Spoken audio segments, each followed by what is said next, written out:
Welcome to the Best Sports Betting Podcast, where we'll talk about reviews, previews, tips, and all things betting related.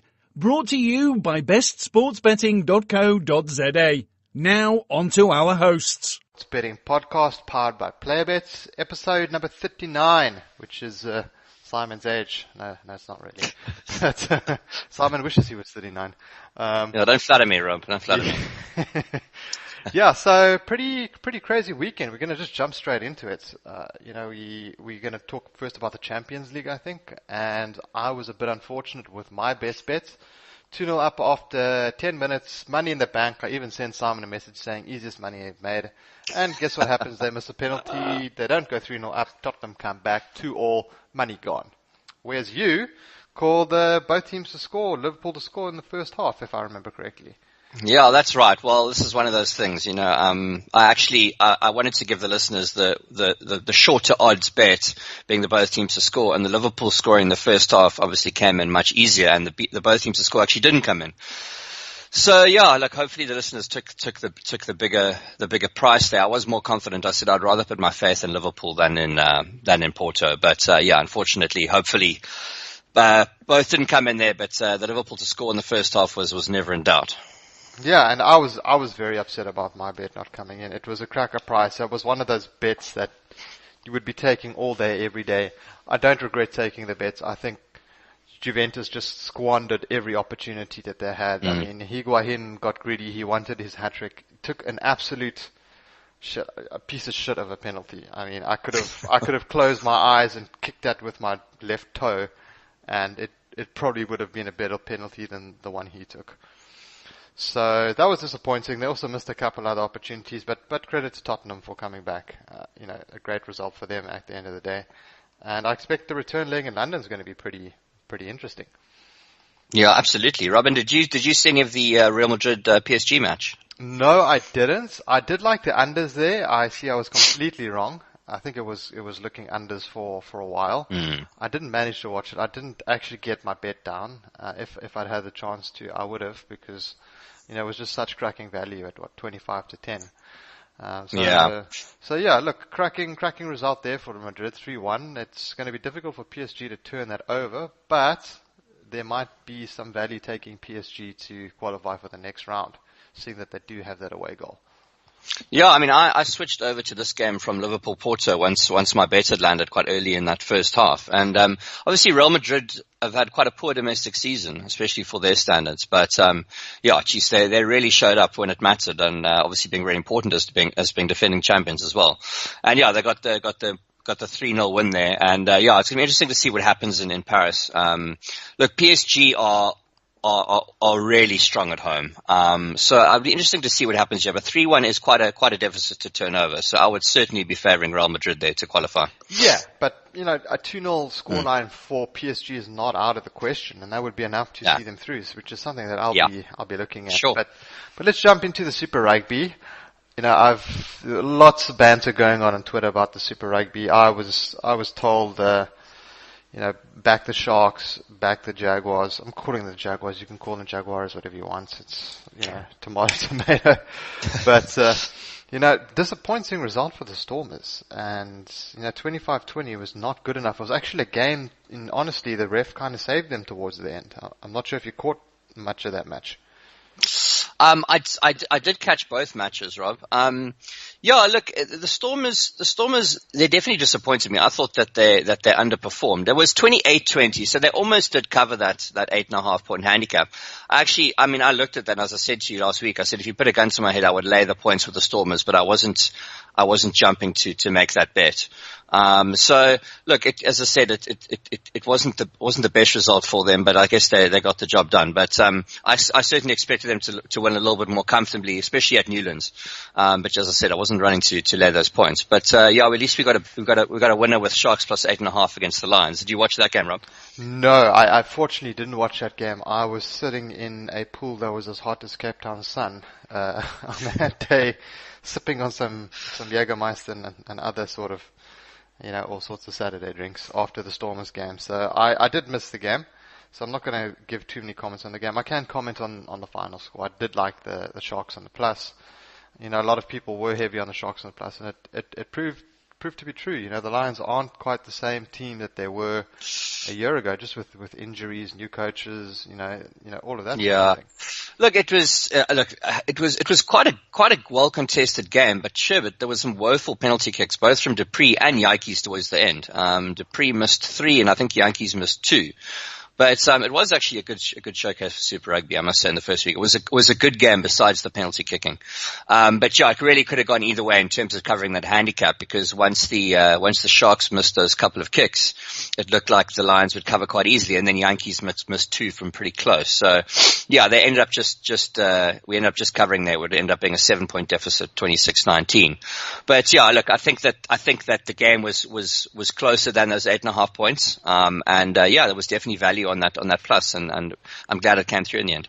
Yeah, and the exact same with the Stormers game. And I'm just seeing now the final score was 28-20. I forgot that there was a penalty as the last kick of the game, which Storms actually went for poles and got it over. Yeah.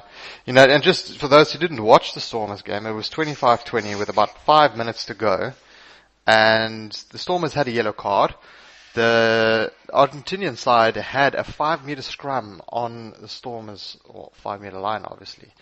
And they just butchered the scrum, and then, you know, a couple of real schoolboy errors kind of took the game away from them. Mm-hmm. But in all honesty, if you had backed the Jaguars there to win, you would feel a bit hard done by.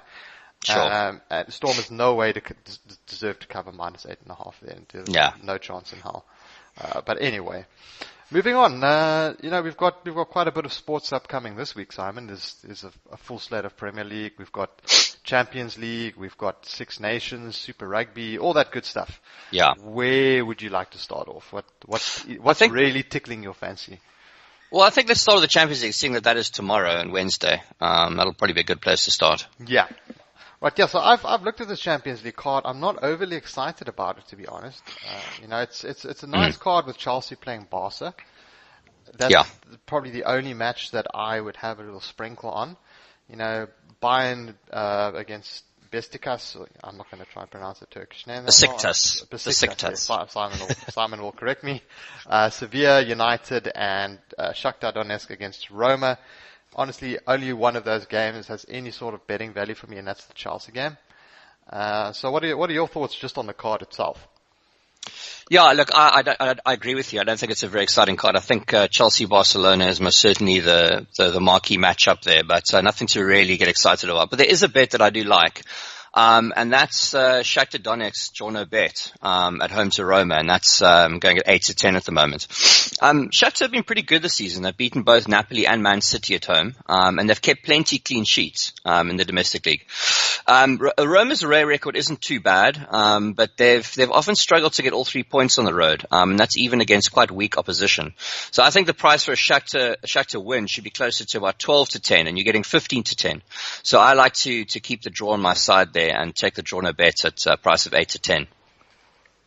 Okay, well, I was looking at a similar market for the Chelsea-Barcelona game, and I was leaning draw no bet because you were getting it's 13-5 on Chelsea to win, and the draw no bet is 8-5, so you know it's very good value. But the double chance on Chelsea is actually 8-10, which I think is pretty good value.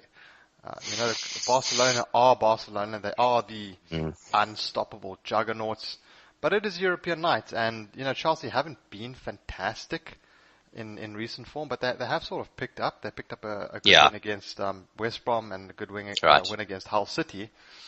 So I don't want to say they're on an upswing, but you know, just looking at Chelsea's home record in the Champions League, it's been okay, especially against Barca. They haven't lost to Barca since I think almost 12 years ago. Look, it's Champions League. They don't play each other that much.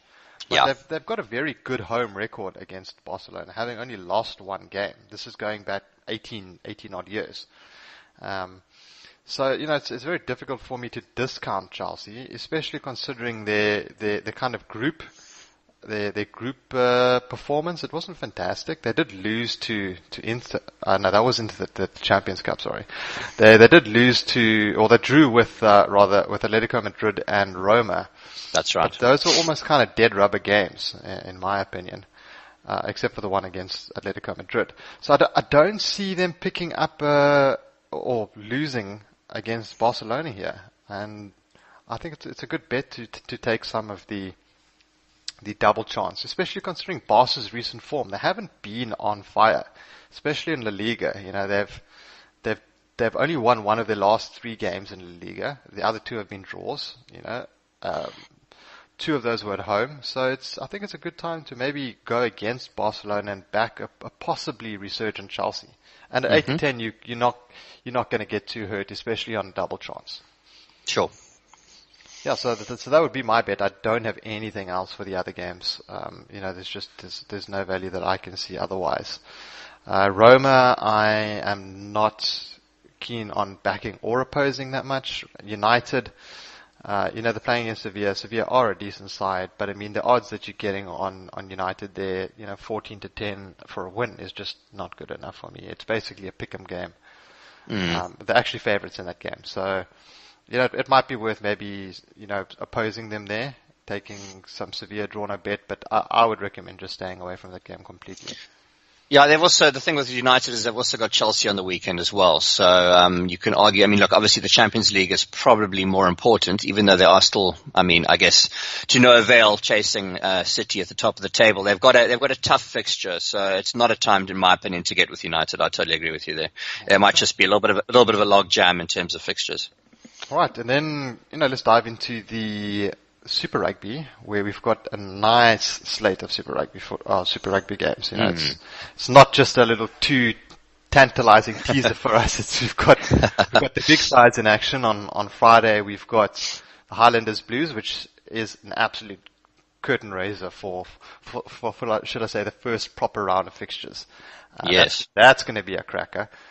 You know, you've got a couple of rubbish games, Rebels, Reds. But then on Saturday, we've got quite a few interesting fixtures. Crusaders Chiefs, another cracker at 8:30 in the morning. So, you know, set that alarm clock. Waratah Stormers, you know, Stormers heading over to that side to play. And then Lions, Jaguars, and, you know, Bulls, Hurricanes. All games which are fairly interesting. We've got some fairly big handicaps on some of them. Are there any of those that you've magnified or had a look at this week? For this weekend? Yeah, I mean, as you say, after a little teaser the Saturday, we get going in earnest, really. And there's 7 games on the slate. There's nothing that I'm really in love with. I'm not gonna lie, but I do see some value on the Bulls, getting 13.5 points, and that's at home to the Hurricanes. Now, look, obviously the Hurricanes are always a tough team to oppose, but there's no denying that the Bulls are much improved under John Mitchell, and I do expect them to be more competitive this season. I think there's no doubt about that in my mind. I think this line should be closer to 10 points. So I would lean that way. It's not a very strong pick, but I certainly think at 13.5 points is a little bit insulting to the Bulls, considering how they were rejuvenated towards the end of the Currie Cup season. And I think that there's no ways they're not going to be more competitive than they were last season. So I like the 13.5 at home with the Bulls, but it's not exactly a strong pick as far as I'm concerned. Yeah, I do quite like that. Of all the bets on the card, that one does stand out to me. And then you also get you know, the Chiefs +7 against the Crusaders. I'm sure you can get a bit higher if you shopped around, and I do like the plus there. The Crusaders are the favourites along with the Canes to lift the trophy, but I think the Chiefs have got what it takes. I think 7's a bit too high. I would have that at about 5. That line, I agree with you when I first looked at that line, but, you know, and I remember having this exact same thought last season. If I remember correctly, the Crusaders have got a very good record against the Chiefs, and I think that is the reason. Obviously these teams do see each other more often, than some of the other teams, so they do kind of have quite a good read of each other. But I agree with you. I think at first glance that 7 does seem a bit high, but perhaps it's justified. I don't know. It is. Look, you look at some of the games that they've played in Super Rugby, and the Chiefs actually have a fantastic record against the Crusaders playing away from home. They've won 4 of the last 5 going back the last couple of years. Okay, maybe I've got this completely the wrong way around, actually. No, you know, well, if you look at the actual head-to-head between the sides, it's a bit fairer with the Crusaders, you know, doing okay. They've won the last 2 matches between the sides. Last season, they beat the Chiefs in both fixtures. But I think, you know, this is the first game of the season. The injuries are not as bad as they'll be later on in the season. We don't have too much to go on for either side. I'm expecting a fairly high scoring game, you know, let's say high 40s maybe. I haven't seen the over-unders line. But my initial pick there is going to be the plus 7.5. If you can get 7.5, I say take it. And I've only seen 7 around. I haven't shopped around yet, but if you can get 7.5, that would be my pick. Overseas books are offering 7.5. Locally, I haven't seen it yet. Anything else that you fancy this weekend for the Super Rugby, Simon? No, nothing else in the Super Rugby. I do have one Six Nations pick, which we can get to if you like, but I think it's quite a tough card, and I think, as I said last week, it's always good to get a bit of a read on the teams before you go too crazy in terms of bet size. So I think I'll rather just see how these teams kind of slot in, see how they're performing, and then kind of get a feel for them first before doing anything crazy. Fair enough. Okay, I've just had a quick look at WSB, and they've got Chiefs plus 7.5, 9 to 10 cracking price. I will be getting involved in that. Not a big one, but I would say that's probably my second biggest lean over your Hurricanes lean, your Bulls lean, which I would actually prefer. Right, so Six Nations, Simon. I have not had too much of a look at the handicaps and the prices. I do have one or two small fancies, but nothing major. We've got Ireland taking on Wales. You've got Scotland taking on England, which I think is probably going to be the highlight of the weekend. And then we've got France, Italy on Friday night. It's a pretty good card if you ask me. Especially, there's not really, the only match that's one would not be too interested in is the France-Italy game. But I think the other two are crackers. What are your thoughts straight off on those three? Yeah, well, there's one bet that I actually really like on this card, and that's England minus the points, which is 6 points against Scotland. Look, I mean, obviously, England's only lost, in fact, in the last 20, but it could be more because I actually just use my Flash Score app normally when I'm looking at head-to-heads and so on, and it only goes back 20, so I didn't bother to really go to look much further. But they've only lost one game in the last 20. It was a very narrow 13-9 loss to Ireland. And their last two games, they've definitely showed some weaknesses, which have been exposed. But I'm happy to side with them, against a team which was thumped by Wales in week 1. Okay, look, I know that the scoreline may not quite, it may have flattered Wales a little bit there, but they also won their last game against France thanks almost exclusively to Greg Laidlaw. I mean, if he wasn't on fire with the boots like he was and really, really played a good game, I think they could have easily lost that game. So if you think that the France were only 6-point underdogs to Scotland, and England are 6 points favourites here, that's saying that England are 12 points better than France, and I think they're better than 12 points better than France. So I think there's definite value on this line, and I think this should be over a converted try. So I'll definitely be laying the 6 points there with England over Scotland. True, because you never really know which Scottish side is going to rock up and how they're going to handle. But I've got a bet that I really fancy in this one. That's Wales plus 10.5 against Ireland. Now you look at the way the Welsh have played in their last couple of games. They aren't the best side in the Six Nations. I think we can all agree on that. But they have been playing way above expectations. And I think to give them a 10.5 point start against Ireland is absolutely crazy. Yes, Ireland are playing at home, but just look at what Wales did to Scotland. I mean, or rather England. Rather. Yeah.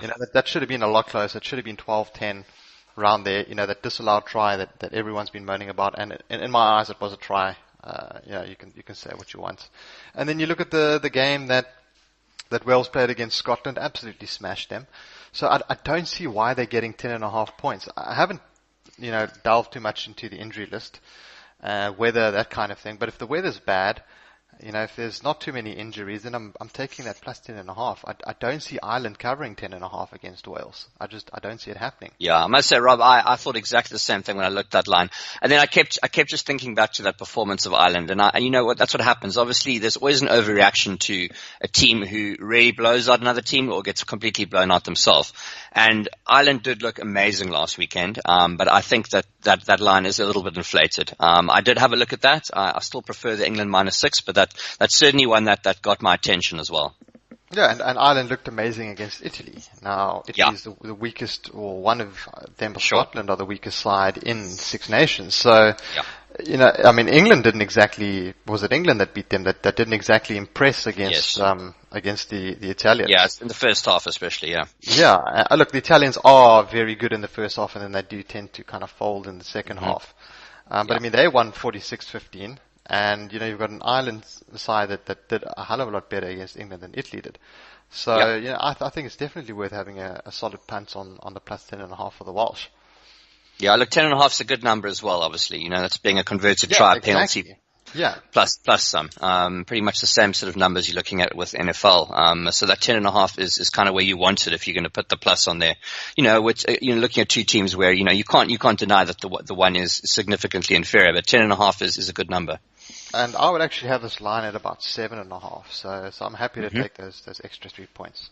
Yeah. So enough about the rugby. Let's move on to some football.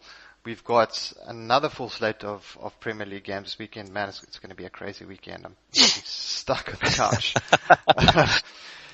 There's no real big games to talk of other than the one we mentioned earlier, which is, the United Chelsea game. That's it. Have you spotted any value on the rest of what looks to be a rather bad card? One look, we had a patch of bad cards earlier this season, and we actually had some good value in the last sort of month, 6 weeks or so. But this is a tough one. Not only are the fixtures pretty dire, besides that headlining match, obviously, of Man United Chelsea, but I find that these lines are pretty sharp. So tough card, but I will be having a bet in the game, which more than likely won't even be televised. But I see definite value in Huddersfield. West Brom are odds-on favourites to win at home here, against a team who are, sure, they've just been promoted, but they're 7 points above them, and West Brom are in complete dire straits. They've really struggled under Alan Pardew, and there's even more trouble at the club recently. I don't know if you read about this, Rob, but a few of the players hijacked a taxi outside a fast food restaurant in Barcelona. Obviously pissed his coots. And there's big trouble now at the club. Obviously they were caught and whatnot, and anyway. So I just don't think they're taking life very seriously at the moment. And I do think they're going to get relegated. And I mean, look, Huddersfield aren't safe either, but I just think that there's a much better mood around the club. And you can back Huddersfield double chance at odds of 19-20, which I think is absolutely cracking value. I think they should be more, West Brom should be more around 13-10 to win this match. So the fact that they're odds on to me is just crazy. So I'll definitely be having a dip on Huddersfield double chance at 19-20. So that's what I'll be going in the Premier League. Okay, well, I've got a slight fancy in the Premier League. I'm not going to recommend our listeners put too much on it, but I do fancy West Ham against Watford. And I'm just looking at the head-to-head. Watford have beaten Everton once, ever, as in going back to the 90s. They've only beaten them once, and yes, those players are long retired and whatnot. And Everton are pretty bad on the road. Look, they've lost their last 4. You said West Ham, right? Did you mean Everton? Everton at home. Watford against Everton, rather. Sorry. Okay. Watford, Everton, right. Just to clear that up. So Watford, Everton. Everton are pretty dire on the road at the moment. They are struggling under the new manager. They have lost their last 4 on the road, but they were playing Arsenal, Tottenham, Liverpool, and then they had a narrow loss against Bournemouth, who played out of their socks. So they haven't actually picked up too many wins in the last few games. But if you look at the odds you're getting on West Ham, I'm just getting confused now. On Everton at 22-10, it looks like cracking value to back the double chance. It's something that I really can't look past, and I don't quite understand why the odds are so heavily favoured towards Watford. I think the bookies are more expecting a draw here than anything else. And look, you're not getting fantastic value on taking a straight up draw there. You're getting 9-4, so which is the same price you're getting on Everton to win the game. So I do think this game's going to end in a draw. You're going to get 12-10 on draw no bets. If you fancy an accumulator, I'd say put in Everton to win or draw there. You're going to get about 8-12, 4-6. It's not fantastic, but I do think there's some value in backing that line. Okay, and then should we just talk quickly about the marquee matchup? We may as well. I mean, obviously, yes. Man United hosting Chelsea. I think this evens about United is spot on. Yeah. Look, United have only lost to City at Old Trafford this season, and they've conceded very, very few goals. I can't see an angle into this one, Rob, especially with the total goals line, which is favouring the under, which I have to agree with. So this match to me is just an absolute diva, and I think the bookmakers have got this spot on. I would make this line exactly where it is evens, and that sort of 12-10 on the over, and the 1.65 on the under is also where I'd have that. So this is a real tough one for me. and just looking at the last few matchups between Chelsea and United, there's been only one of the last 5 that's actually gone over 2.5 goals. So, and even just looking at Chelsea games, United games, the last 4 games haven't had 2.5 goals, or let's say 3 goals or more. Whereas Chelsea have actually had quite a few goals in their last few games, because the defense isn't what it used to be. And I'm just looking now, and the last 6 games have actually gone over 2.5 goals. So there might be a bit of value backing the overs, while I do like the unders. The overs are quite attractive there, especially at 11 to 10. Absolutely. Look, as you know, that's it. If you, in terms of value here, the over is where it's at, because obviously these games have played lots of low scoring. There's been lots of low scoring matches between these two teams. So, it's either over or leave alone, but I could totally see this game ending 1-0, 0-0, on either side. So it's a real tough one. Yeah, and another market you might as well look at is that both teams to score, which is pretty much a pick 'em on both sides. So, bookies are expecting kind of like a 1-0, 2-0 kind of win for either side here. So, both teams to score, yes and no, you're looking at about 17 to 20 on each side. So it's a good value there if you have a strong lean. I do not have a strong lean on that. I'm not even going to make a prediction on that, but let's make a fun prediction, Simon. Who do you think is going to take that? United or Chelsea? I will, sure. If I had to pick a team out of these two, I would say United, but I think the draw is a more likely result, to be honest. I'm going to agree with you there. So I'll give you United double chance, and I'll take Chelsea double chance. All right. I don't like the evens. I don't like. Look, you can find 23 to 20 if you look offshore, but to me that's still not tempting enough. Even money is look, it's not a bad price, but it's not enough for me to back United here. But if you go into my head, look, they are the favourites for a reason, I think, in this match, and I would definitely pick United. Yeah, and it is Mourinho playing against his old side as well. So, there's some value to be had if you really look into it. And one thing I do want to say is, if you do like Chelsea, just keep an eye on how they do in the Champions League game against Barcelona. Yeah. If they put in a cracking performance, you're going to see that Chelsea price move dramatically, I think. No, likewise with United, obviously. Look, United have obviously arguably got an easier fixture. Yes. Playing Sevilla, but look into those matches and see what happens there. Look, they're not going to be resting players for either side, I would imagine, really, because they're both very important matches. But we'll see. Yeah, and look, and United do have to travel to Spain and then come back, whereas Chelsea at least don't have to leave London. So. Look, if United lose against Sevilla and Chelsea pick up a big win, it might be a good spot to maybe back Chelsea on drawing something there. But anyway, we're not gonna dwell too much on that. Let's jump into our best bets for the week, unless there's anything else you'd like to chat about. No, not really. I don't know if I obviously watch a lot of tennis. I don't know how much our listeners do, but Roger Federer is now the oldest man to ever be number one after winning in Rotterdam, which is quite something. I think he's breaking all sorts of records. That guy. 35. Back in number one and the oldest ever. So quite interesting though. And when will it end? You've got Nadal, who's also up there in the years. Djokovic, who seems to have faded completely due to injuries, but I don't think he's going to come close to touching those two in the long term. Give him he's late 20s, early 30s now, Djokovic. So I don't see him catching the records of either of those two. I must say I think his career, although not. He's certainly not out of it, but it's certainly in somewhat of a decline, and I can't see him reaching those levels. Look, we said the same thing kind of about Nadal, but Nadal never quite looked, I don't think, where Djokovic does at the moment. I think that Djokovic looks in a bit more dire straits than. Look, Nadal's number 2 still. Now he's number 2. I think there's even, to me, there might even be more chance of Nadal, of Federer outliving Nadal.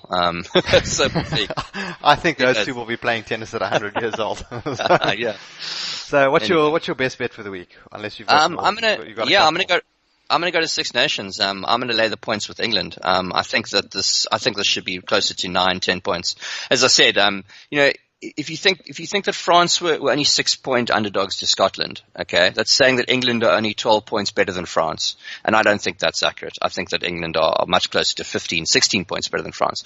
So I'll lay the 6, and I see this line's moved quite a bit. I've looked offshore, and I saw Matchbook set this line at 5.5, and that's been bet down to 1.7, Wow. which if you consider they normally give you 1.97 on each side, that means there's massive money that's come for England here. So I like the look. I like it when the market agrees with me. And yeah, I'll lay the 6 points all day. So I expect it to laying close to 10 points here. So I like England -6 against Scotland. They've got a brilliant record against them. They've got a brilliant, obviously, 119 out of the last 20. And yeah, so I'll lay the 6 points there at 9-10 with England.